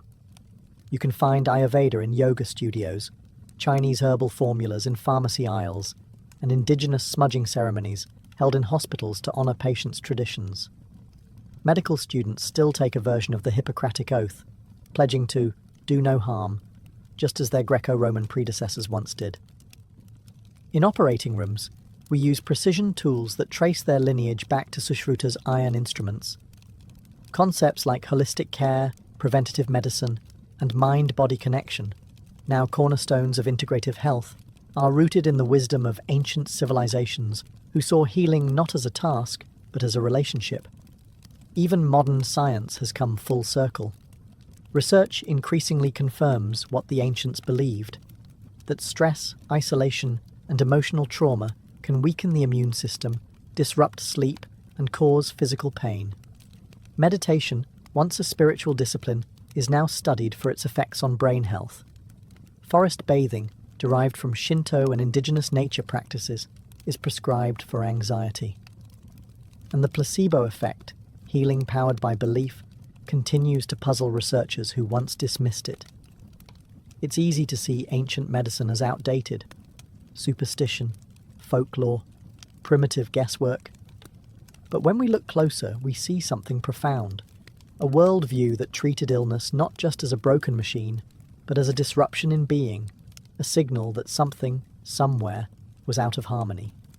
And that idea still matters, because medicine isn't only about treatment, it's about meaning, about comfort, about being seen and understood. The ancients knew this instinctively. Whether they used chants, needles, leaves, or blades, they understood that healing was sacred. Today, as we push further into the future of biotechnology, artificial intelligence, and personalized medicine, perhaps we are not leaving the ancient world behind. Perhaps we are returning to it, with new tools, but the same human heart. A heart that still longs for balance, for wholeness, for healing not just of body, but of spirit. Her name drifts through history like a half-remembered melody. Sappho, a poetess from the island of Lesbos, born sometime around 630 BCE, whose voice once stirred the hearts of listeners under starlit skies, and whose words, even in fragments, still echo with longing. Unlike the grand warriors and kings of ancient Greece, Sappho's fame came not from conquest, but from emotion. Her domain was not the battlefield, but the human soul. She wrote of love and jealousy, beauty and despair, joy and yearning. She captured the fleeting moments, a glance, a blush, a tremble, and held them in verse like pressed flowers, fragile yet eternal. Very little is known of her life. No portraits, no diaries.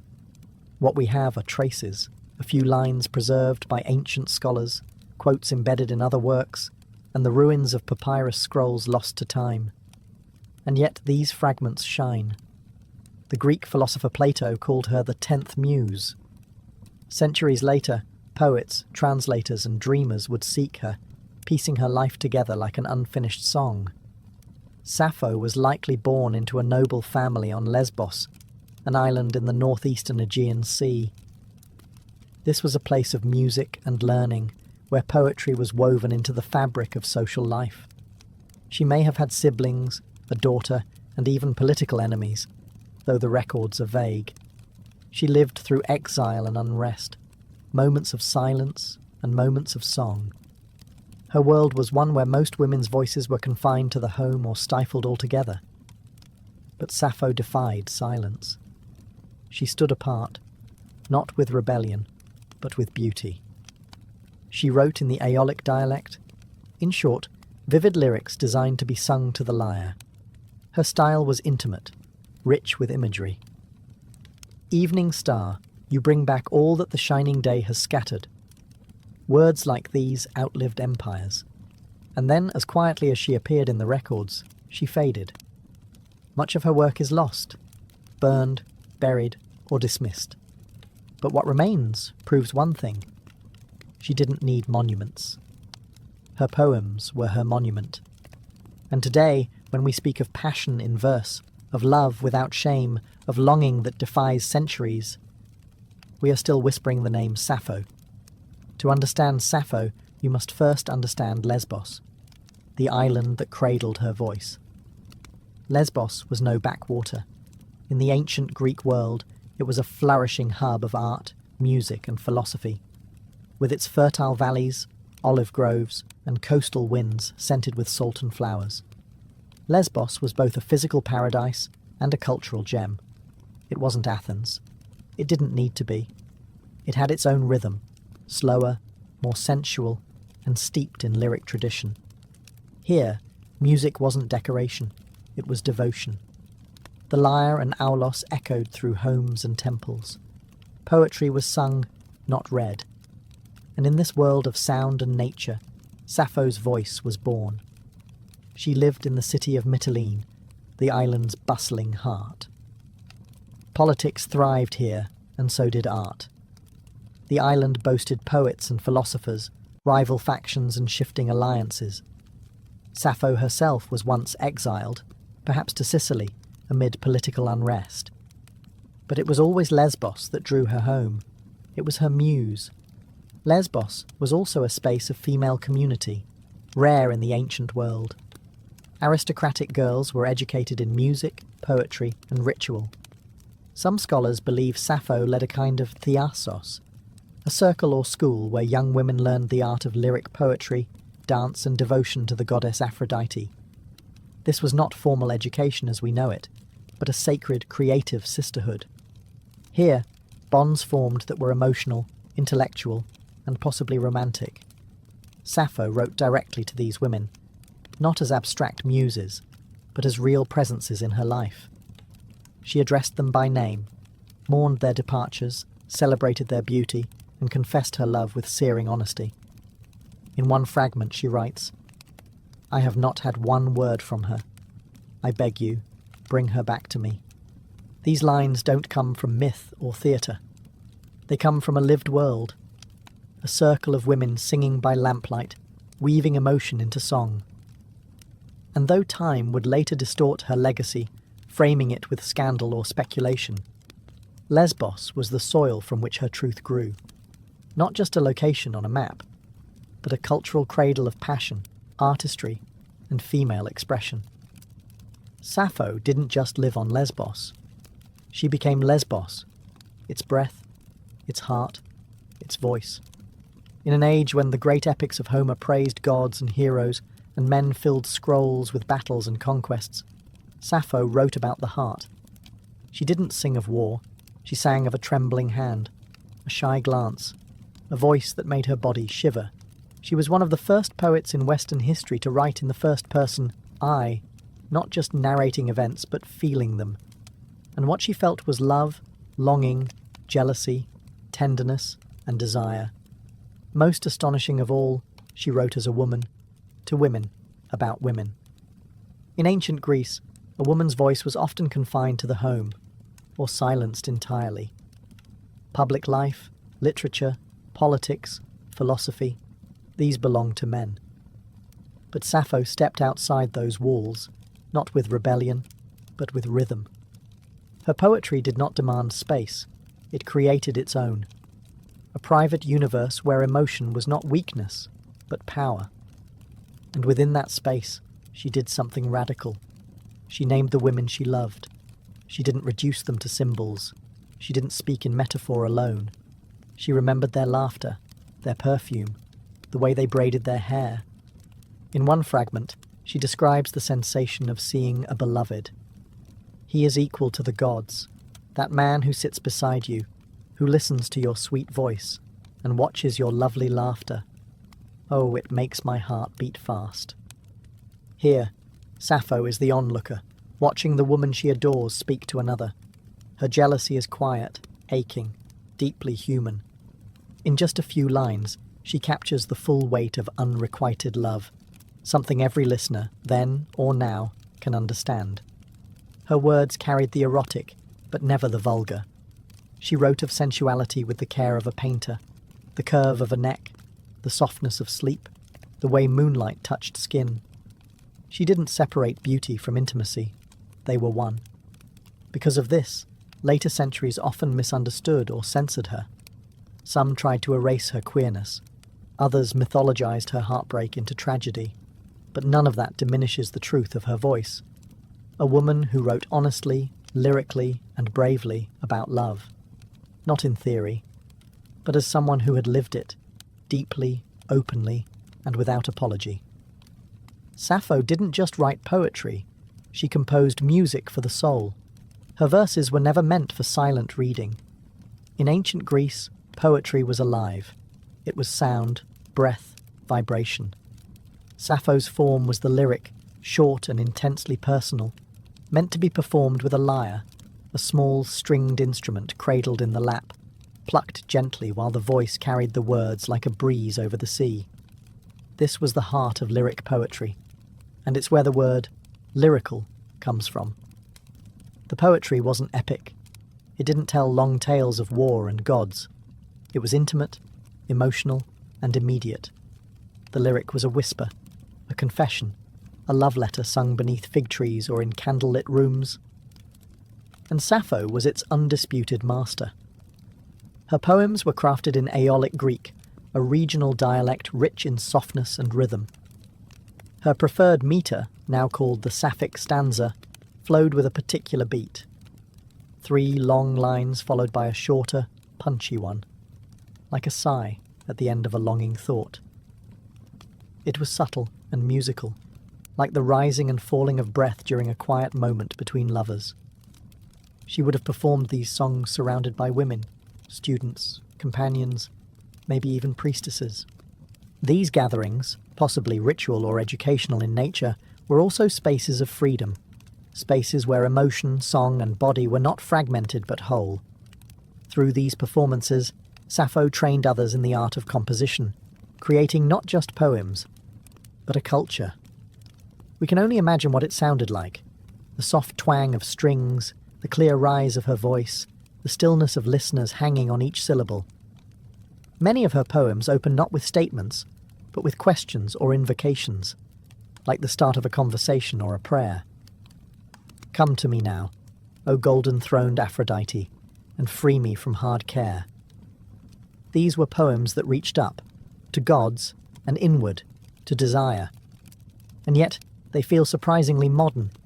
You could set them to music today, and they'd still stir something raw and real. Sappho turned poetry into song. And in doing so, she reminded the world that emotion is music, that every heartache, every thrill of touch or tremble of voice deserves a melody. And hers is one still echoing, centuries later. For every line of Sappho's poetry we have today, dozens, perhaps hundreds, are lost. What remains are fragments, shards of emotion and sound, phrases ripped from their original songs, drifting across time. Some are complete stanzas, others are mere whispers, a single word, a sliver of longing, a closing thought without a beginning. And yet, even these broken pieces pulse with life, like embers glowing in the ash of something once brilliant. Why did so much vanish? Time, war, and deliberate destruction. Sappho's works were once collected into 9 volumes, organized in the famed Library of Alexandria. These were likely copied and recited throughout the classical world. But with the fall of that library, much of ancient literature was lost. Later, as Christian influence rose, many works deemed pagan or immoral were suppressed, neglected, or intentionally burned. Sappho's poetry, filled with passion, especially same-sex love, made her a target. By the medieval period, she became a ghost. Her name survived, but her voice was nearly silenced. Only through quotations by other authors, preserved in grammars, commentaries, or philosophical works, did bits of her poetry escape extinction.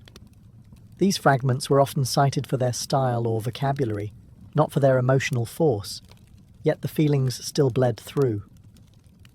Then came the papyri. In the late 19th and early 20th centuries, Archaeologists digging in the sands of Oxyrhynchus, Egypt, uncovered thousands of scraps of ancient manuscripts, among them torn and faded lines of Sappho, bits of songs that had not been seen for over 1,000 years. More discoveries followed. In 2004, a nearly complete poem was found on a papyrus wrapped around a mummy in Germany. Each recovery felt like a resurrection, and yet so much remains missing. We read her today in echoes. What we long for is not just what she wrote, but what she might have said if history had let her speak without interruption. Still, there's something hauntingly fitting in this survival through fragments. Sappho wrote about impermanence, about fleeting moments, about beauty that slips through the fingers like sand. And so perhaps it is appropriate that her poetry arrives to us not as a monument, but as a mystery, a puzzle pieced together by lovers of language, of music, of the heart. A voice once drowned in fire, still burning. Sappho's poetry was too honest to escape judgment. In her lifetime, she was admired, celebrated even, as a master of lyric poetry. Plato called her the 10th muse, placing her among the divine. Yet, as centuries passed and cultures shifted, her legacy became twisted, silenced, or scandalized, depending on the times. Why? Because she wrote about love, and not the kind history was comfortable remembering. Much of her poetry centers on deep affection and desire for women. She praised their beauty, mourned their absence, confessed jealousy, and celebrated their intimacy. In her world, this was not strange. In the cultural setting of Lesbos, especially among aristocratic women, close emotional and possibly romantic bonds were accepted, even honoured. But later generations, especially under Roman, Christian, and Victorian values, struggled with this. Rather than confront her truth, they rewrote her story. Medieval scribes ignored her. Renaissance translators softened her language. Victorians labelled her a tragic romantic, heartbroken over a man, even inventing the myth that she leapt to her death from a cliff over the love of a ferryman named Phaon, a tale that appears nowhere in her authentic work. This invented story served a purpose: to erase her queerness, to make her pain more palatable, her desires more conventional. Some critics reduced her poetry to merely educational or platonic. Others dismissed her altogether as indecent. And yet, she persisted. Even in scandal, Sappho's name survived. In the 19th century, when open discussion of same-sex love was still taboo, her legacy quietly became a coded symbol for queer identity. The words sapphic and lesbian became terms for romantic love between women, rooted directly in her name and her home. She became, without ever intending to, a figure of resistance, a poetic ancestor to those whose loves were silenced. And still today, debates echo. Who was she? A teacher? A lover? A myth? A threat? But maybe the better question is, why are we still afraid of her truth? Sappho didn't write to fit into categories. She wrote what she felt. She named beauty, confessed longing, and lived through verse. Her scandal wasn't in her actions, it was in her honesty. She dared to write desire. And for that, history tried to muffle her voice. But it never could. If there was one divine presence that hovered over Sappho's life and work, it was Aphrodite, goddess of love, beauty, and irresistible desire. To Sappho, Aphrodite wasn't just a myth. She was a muse, a confidant, even a kind of companion in moments of passion and heartbreak. Many of Sappho's most powerful verses are not just about love, they are prayers to Aphrodite, invocations, pleas, arguments made in verse when the weight of longing became too much to bear. In her most famous surviving poem, Ode to Aphrodite, Sappho doesn't simply praise the goddess. She speaks to her directly, almost like a friend who's heard this pain before. Come to me now, if ever you have answered my voice in the past. Free me from hard care. Fulfill all that my heart longs to achieve. There is no shame in this vulnerability, no fear in expressing desire. Sappho's love is never portrayed as sinful or weak. It is divine, something sacred enough to bring a goddess down from the heavens. In the ancient world, Aphrodite wasn't just about romance. She ruled over attraction, seduction, the chemistry between bodies, the ache of separation. To call on her was to recognize that love could wound just as much as it could thrill. Sappho captured that duality perfectly. She didn't idealize love. She lived inside its contradictions. She wrote of its sweetness and its sting, its beauty and its cruelty. In another poem, she writes, "Love shook my soul like the wind on the mountain troubling the oak trees."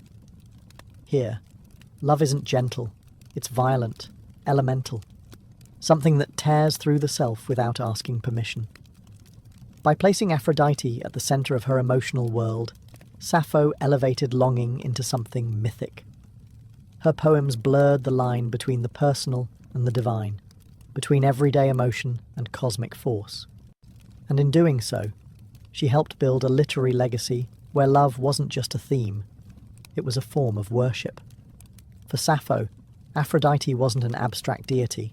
She was a mirror, a force that reflected back all the intensity, the confusion, and the beauty of the human heart.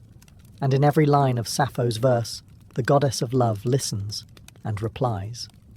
Like her poetry, Sappho's death is a mystery wrapped in myth. No one knows exactly when she died, how old she was, or even where she spent her final years. Some say she died peacefully on Lesbos, surrounded by the sea and the songs she loved. Others, especially later Roman poets, spun tragic fables, that she leapt to her death from the white cliffs of Lefkada, heartbroken over an unrequited love for the handsome ferryman Phaon. But there's no historical evidence for that story. It seems more like an invention, a way for a male-dominated literary tradition to reframe her love and suffering into a heterosexual tragedy. It turned the powerful, poetic voice of a woman who loved women into a victim of unreturned affection for a man. A neat ending, perhaps, but a false one. The truth is simpler and more profound. Sappho disappeared as quietly as she arrived. After her death, her work lived on for centuries. She was studied by philosophers, quoted by playwrights, and sung in performances across the ancient Greek world. Her poetry was preserved in 9 books, a treasure trove of lyric verse. For a time, her fame rivaled Homer's. But history is not kind to voices that challenge its norms. With the rise of the Roman Empire and, later, the dominance of Christian moral codes, Sappho's openly emotional and sensual poems, especially those celebrating female love, fell out of favour. Her writings were no longer recopied, her volumes left to decay in libraries that would eventually burn or crumble. Some believe her works were intentionally destroyed by early church officials who saw her songs as dangerous. By the Middle Ages, her name remained, but her words were mostly gone. It would take over 1,000 years before fragments of her verses resurfaced, unearthed from Egyptian trash heaps or quoted in ancient grammars. Piece by piece, she was reborn, not through myth, but through survival. Her death may be lost to time, but her disappearance was never total. She lingered in whispers, in stolen lines scribbled in margins, in the persistent ache of voices that refused to be forgotten. Sappho didn't need a heroic death. Her poems were already immortal, and in the gaps where her words once lived, we can still feel the shape of her spirit. Yearning, unfinished, but never truly gone. Sappho's life may be lost in shadows, her verses scattered and incomplete, but her influence has never dimmed. If anything, it has only grown stronger, like a candle that flickers but refuses to go out. In every age, someone has rediscovered her. In the Renaissance, scholars pored over her fragments, marvelling at her delicate command of emotion. In the Romantic era, poets like Byron and Shelley invoked her name. In the 19th and 20th centuries, as conversations around gender and identity began to reawaken, Sappho became a symbol of queer resilience, of feminine artistry, of emotional freedom. Her name lives on in language itself. Sapphic, used to describe romantic love between women. Lesbian, taken from the island of her birth, now a global identity. These words are not just terms, they are echoes of her life. Proof that a voice can ripple across millennia and still reshape how we understand love and expression. Artists, writers and musicians continue to be drawn to her. Painters have imagined her at the lyre, bathed in moonlight. Poets have translated her again and again, each version seeking the pulse beneath the words. Modern authors have reimagined her, reclaimed her, resurrected her in novels, songs and plays. And through it all, one thing remains clear. Sappho speaks to something universal. It doesn't matter that her poems are broken. It doesn't matter that her biography is blurred. What matters is the emotion that burns beneath the words, the trembling joy of desire, the ache of separation, the sacredness of beauty. These are feelings we all carry. She just found a way to sing them. Perhaps that's her true immortality. Not the marble statues or the scholarly footnotes, but the way a few lines from over 2,000 years ago can still make someone pause, breathe, and feel less alone. Sappho's gift was never just poetry. It was presence. She made feeling an art. She made longing a form of truth. And in doing so, she became more than a poet. She became a mirror for anyone who has ever loved quietly, deeply, or in defiance of the world. And as long as human hearts break and heal through language, Sappho will remain, not just remembered, but felt